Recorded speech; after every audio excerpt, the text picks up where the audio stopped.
Hey, in this video, we're going to be checking out the Donner B1 analog synth, and it has a step sequencer.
Let's go through the front panel here. Right here you have an auxiliary in. This is where you can put in audio to be affected by this unit's filters. External audio source. Headphone out. This is sync in and sync out. I don't know what you call this specifically, but modular synthesizers use this type of technology to stay in sync with each other. You guys comment below. Let me know what that is. You have two different types of waveforms here. That's sawtooth and that looks to be square. There is a saturation section that has a drive and a tone knob that's turned on and off there. This is a pitch knob where of course you can change the pitch right here. This is the cutoff. This is the resonance. There's a depth knob, envelope decay, and an accent knob. This is the delay section. You can turn that on. You have delay level, time, and feedback. You have these pads here, which is laid out like a keyboard. You use these for the actual notes that you're putting in. This row of pads across the bottom, when you're programming the 16-step sequencer, each one of these pads represents one of the steps, 1 through 16. Currently, this display is letting you know which internal pattern that the unit is in. You can scroll through menu items with an up and down button. When you're inputting notes, this is an octave button. 0 is center. The unit will go up 1 octave above this, and it'll go 1 octave below. The tempo button, push that and you can see what the tempo is. Right now the unit is set at 120. You can tap tempo it to change the tempo that way, or you can press that and use the up and down arrows to fine tune. Like if you need to be like at 116, there you go. This is the play stop button, which is of course play a pattern, stop a pattern.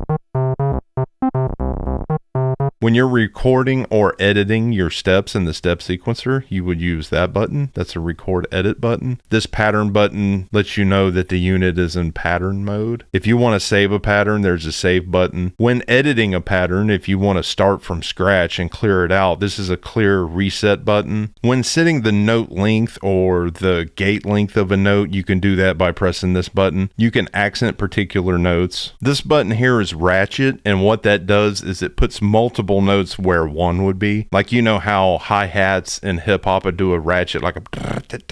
That's what that is. This slide button basically lets the unit go into legato. I messed with that in the intro song a little bit. This is the arpeggiator on and off, and this is a hold feature, arpeggio. And if we want it to hold that where we don't have to leave our finger there.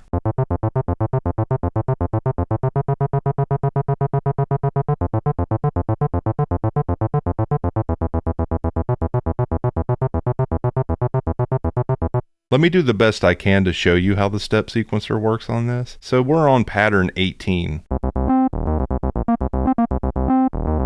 We'll go into record mode. We'll hit clear reset. Now this pattern is completely reset. This means we're on step 1 and you just input the note. Let's put a rest in, and in order to put a rest in, you hit clear reset again. This note's going to be a rest. The next note will make that note. What that's letting you know is you're on this step and we just input that note. Let's do another rest. Let's input this note. Do a rest. For the next note, let's go 3 notes consecutive like that. Do a rest. One more rest. And then the last note here, let's go back to a low C. And let's see what this pattern sounds like.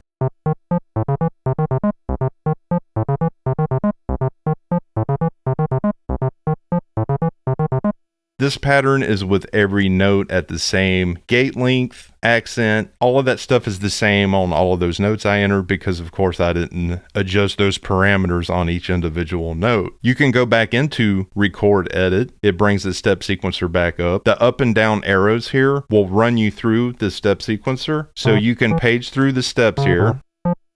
We'll change the gate length of that. So gate length, it's letting you know the gate length of the note is 4. We'll change that to 6. We'll leave that step the same. This step right here, we'll change the gate length to 2. You know, we're just going in, randomizing stuff here. Yeah, let's just accent this one. So accent, that should be an accent note now.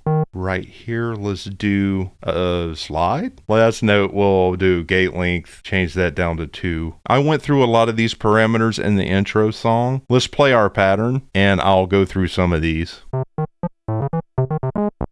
Sawtooth, square.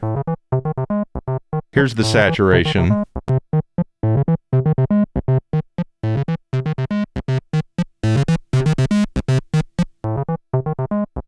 Here's the delay.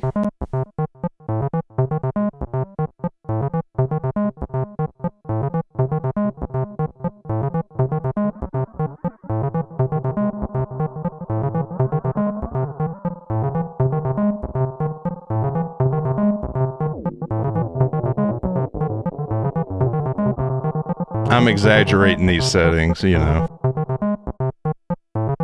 Pitch.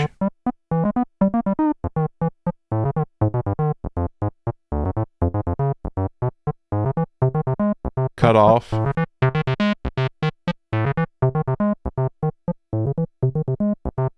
Resonance.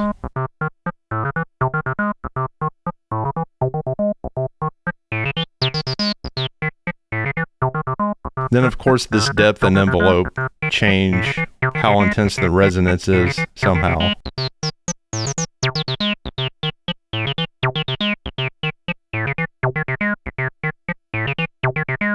Envelope.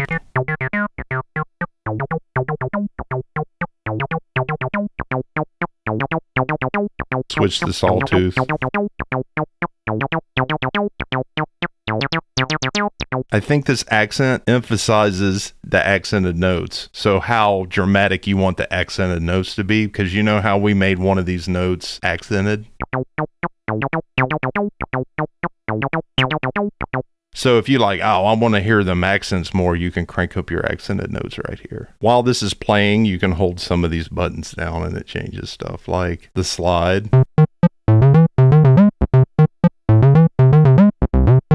Let's see the note range of the instrument. Hit octave, bring it down.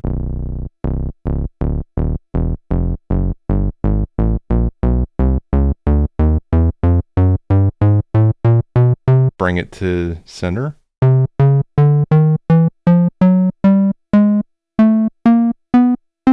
Go an octave higher. I know this is annoying. There's the highest note. Lowest note. It has 128 internal patterns just to get you started right out of the box.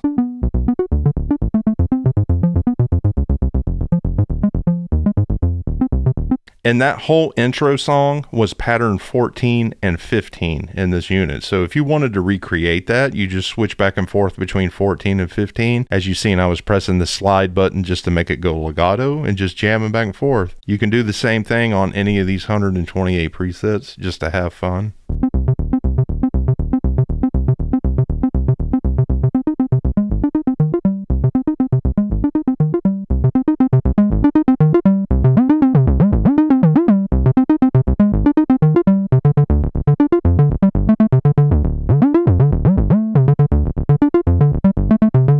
The output to this thing is mono, so it is just a tip sleeve output here in the back. So I have my guitar cable running to it. This is a tip ring center jack, so you will have sound out of both sides. If you plug your headphones in back here, you're only going to have sound out of one side. I have this running direct to a sound interface that's hooked to the computer. This is the power supply cable that's plugged in. There is a USB-C port on the back. This does not function as an audio interface, but this port is for firmware updates and of course MIDI functionality. Let's plug in a USB-C cable.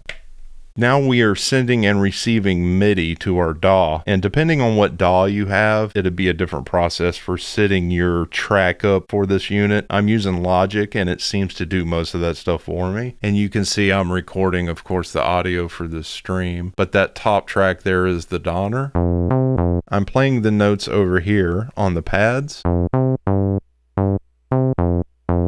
And Logic is recording them. The DAW will play the unit back. If we was to hit stop and go back and play these notes, the computer would be playing this thing for you. The back is pretty simple. We have 9-volt power supply, USB-C. It's got MIDI in and out, which is very nice. If you don't have USB-C or USB capability, or you're not wanting to use this thing with a computer at all and stay hardware, you have the MIDI in and out. This is main out, which is tip sleeve. That's a mono 1/4-inch jack. Underneath is real simple. We have the rubber feet. This thing is wedge shaped, so it does tilt towards you from the table. If you would like to see the unboxing footage of this and all of the contents as it comes out of the factory box, just stick around to the very end of this video. Coming up in July, Donner will be releasing a D1, which is a drum machine version of this. So if you want a couple of hardware units that you can hook together and mess with the step sequencer on, the D1 would be a good addition to this. You just connect them together and program drums and bass synth parts. These units are designed for EDM and house type music. You can also do old school hip hop and nostalgic things like that as well. In regards to this unit and the D1, they will be at the summer NAMM booth, and Donner wanted me to tell you that anybody that goes to NAMM, you're welcome to stop by the booth and check these out in person. All you shops out there that go to NAMM, go check it out, and maybe you can get situated where you can get these units in your store, because I know not everyone can go to NAMM. If you do go to NAMM though, stop by and check these units out. If you're not subscribed to this channel, consider subscribing. It doesn't cost anything, and I will see you next video.